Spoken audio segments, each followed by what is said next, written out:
Deus repreende os israelitas. O anjo do Senhor foi de Gilgal a Boquim e disse: Eu tirei vocês do Egito e os trouxe à terra que, sob juramento, havia prometido aos seus pais. Eu disse: Nunca invalidarei a minha aliança com vocês. Quanto a vocês, não façam nenhuma aliança com os moradores desta terra. Pelo contrário, derrubem os seus altares. No entanto, vocês não obedeceram à minha voz. O que é isso que vocês fizeram? Por isso também eu disse: Não expulsarei esses povos da presença de vocês. Pelo contrário, eles serão seus adversários e os deuses deles serão uma armadilha para vocês. Quando o anjo do Senhor acabou de falar estas palavras a todos os filhos de Israel, o povo levantou a sua voz e chorou. Por isso aquele lugar foi chamado de Boquim, e ali ofereceram sacrifícios ao Senhor. A morte de Josué. Depois que Josué despediu o povo, os filhos de Israel se foram, cada um à sua herança, para possuírem a terra. O povo serviu o Senhor todos os dias de Josué e todos os dias dos anciãos que ainda sobreviveram por muito tempo depois de Josué e que viram todas as grandes obras que o Senhor tinha feito por Israel. Josué, filho de Num, servo do Senhor, morreu com a idade de 110 anos. Foi sepultado em sua própria herança em Timnat-Heres, na região montanhosa de Efraim, ao norte do monte Gaás. Toda aquela geração também morreu e foi reunida aos seus pais. E depois dela se levantou uma nova geração que não conhecia o Senhor, nem as obras que ele havia feito por Israel. Então os filhos de Israel fizeram o que era mal aos olhos do Senhor, servindo os Baalins. Deixaram o Senhor, Deus de seus pais, que os havia tirado da terra do Egito, e seguiram outros deuses, os deuses dos povos que havia ao redor deles, e os adoraram e provocaram o Senhor à ira, porque deixaram o Senhor e serviram Baal e Astarote. A ira do Senhor se acendeu contra Israel e ele os entregou nas mãos de ladrões, que os despojavam do que possuíam. Ele os entregou nas mãos dos seus inimigos ao redor, e não puderam mais resistir a eles. Por onde quer que fossem, a mão do Senhor estava contra eles para seu mal, como o Senhor lhes tinha dito e como lhes havia jurado, e estavam em grande aperto. Então o Senhor suscitou juízes que os livraram das mãos dos que os atacavam e roubavam.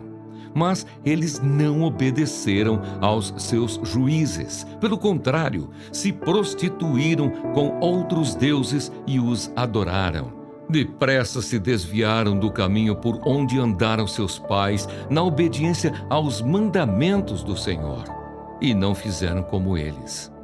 Quando o Senhor lhes suscitava juízes, o Senhor estava com o juiz e os livrava das mãos dos seus inimigos, todos os dias daquele juiz, porque o Senhor se compadecia deles ante os seus gemidos, por causa dos que os afligiam e oprimiam.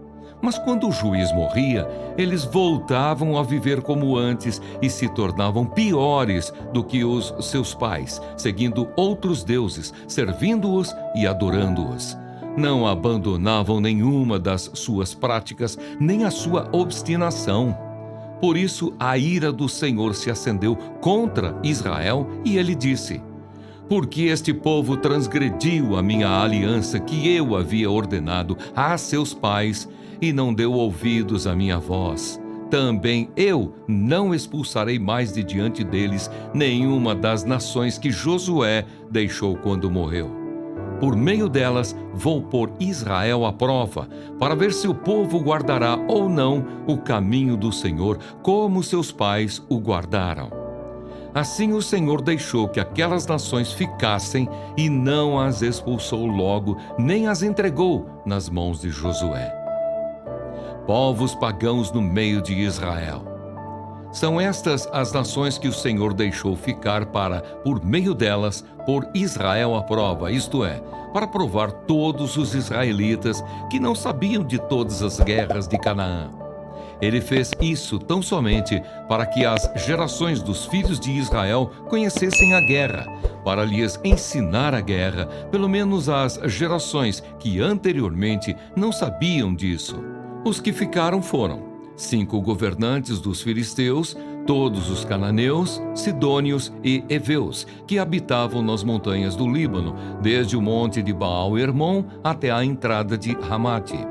Estes ficaram para, por meio deles, o Senhor pôr Israel à prova, para saber se dariam ouvidos aos mandamentos que havia ordenado a seus pais, por meio de Moisés.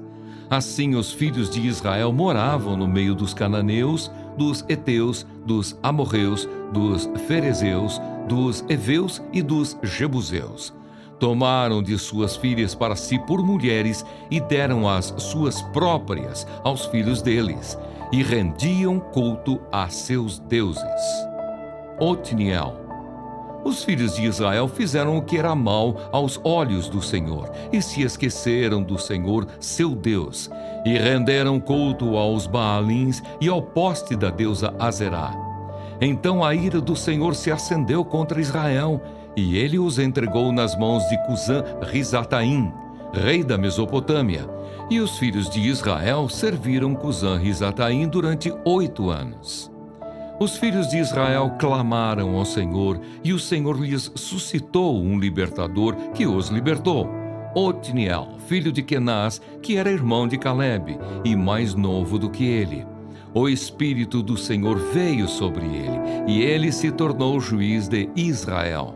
Foi para a guerra, e o Senhor lhe entregou nas mãos Cusã-Risataim, rei da Mesopotâmia, contra o qual ele prevaleceu. Então a terra ficou em paz durante 40 anos.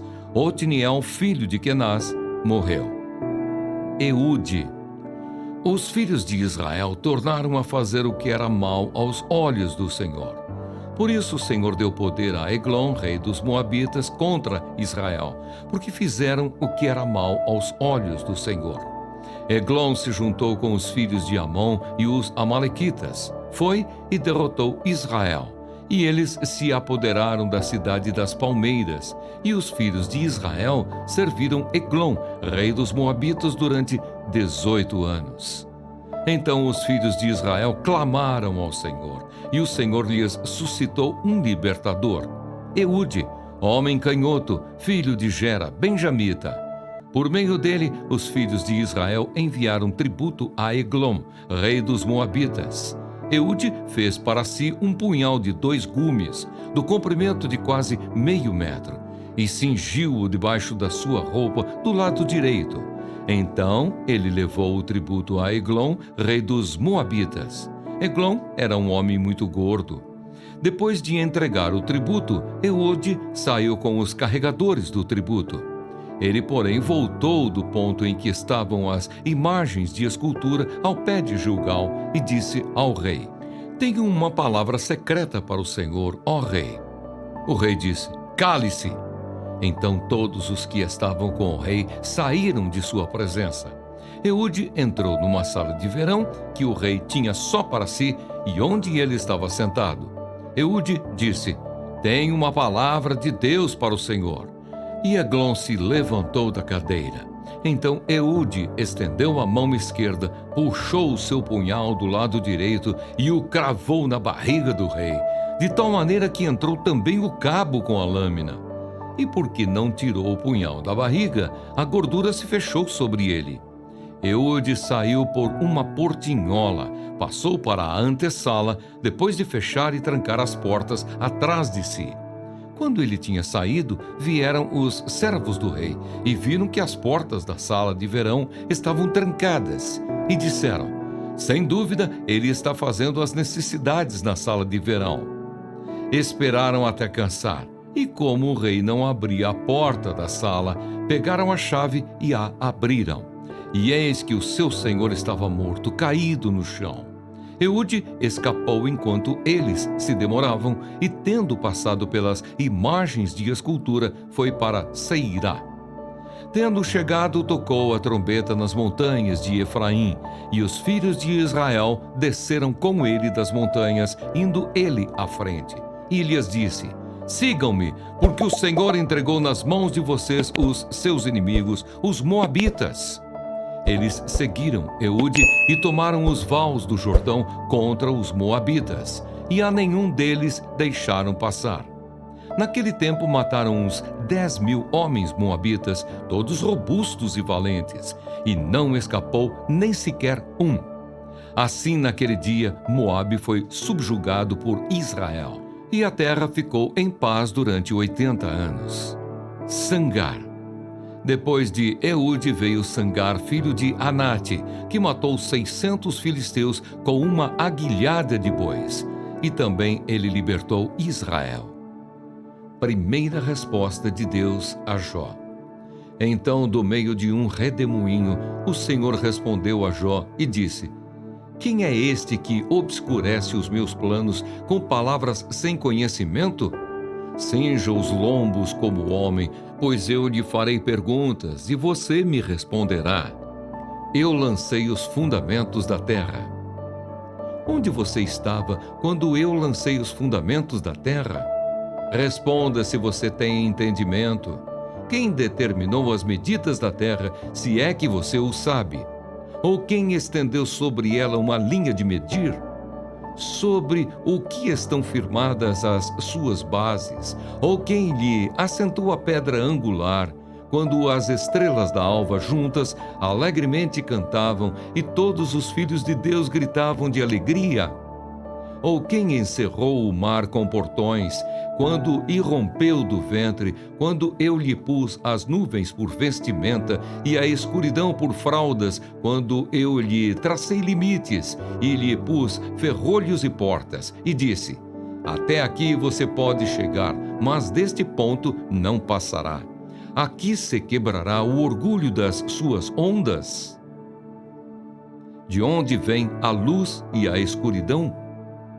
Alguma vez na vida você deu ordens à madrugada ou mostrou ao amanhecer o seu lugar para que agarrasse a terra pelas extremidades e dela sacudisse os perversos? A terra se modela como o barro debaixo do selo e tudo se apresenta como um vestido. Dos ímpios é retirada a sua luz e o braço levantado para ferir se quebra.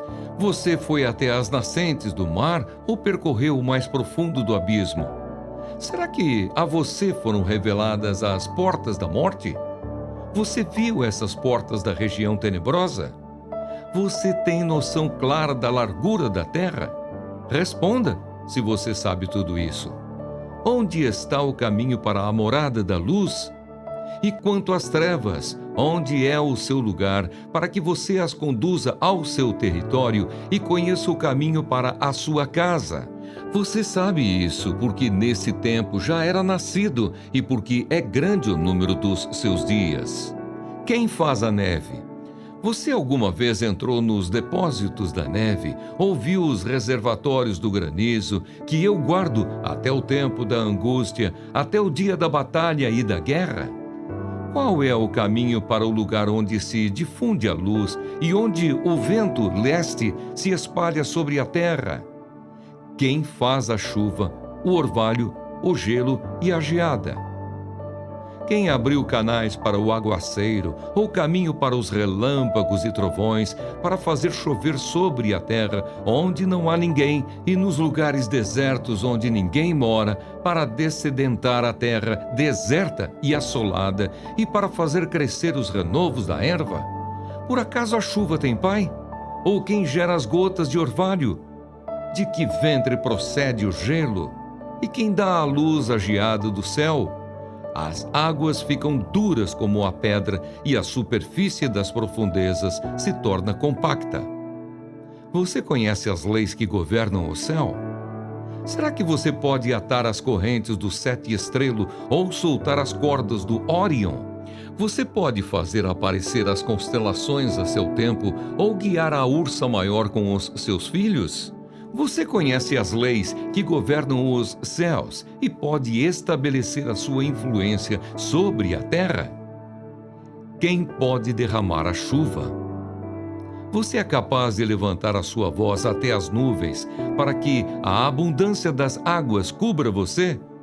Você pode dar ordens aos relâmpagos para que saiam e lhe digam as suas ordens? Quem pôs sabedoria no coração ou deu entendimento à mente? Quem pode numerar com sabedoria as nuvens? Ou os cântaros dos céus? Quem os pode despejar para que o pó se transforme em massa sólida, ou os torrões se apeguem uns aos outros? Quem alimenta os animais e as aves? Será que é você que caça a presa para a leoa ou mata a fome dos leõezinhos, quando se agacham nos covis e ficam à espreita nas suas covas? Quem prepara o alimento para o corvo, quando os seus filhotes clamam a Deus e andam vagueando por não terem o que comer?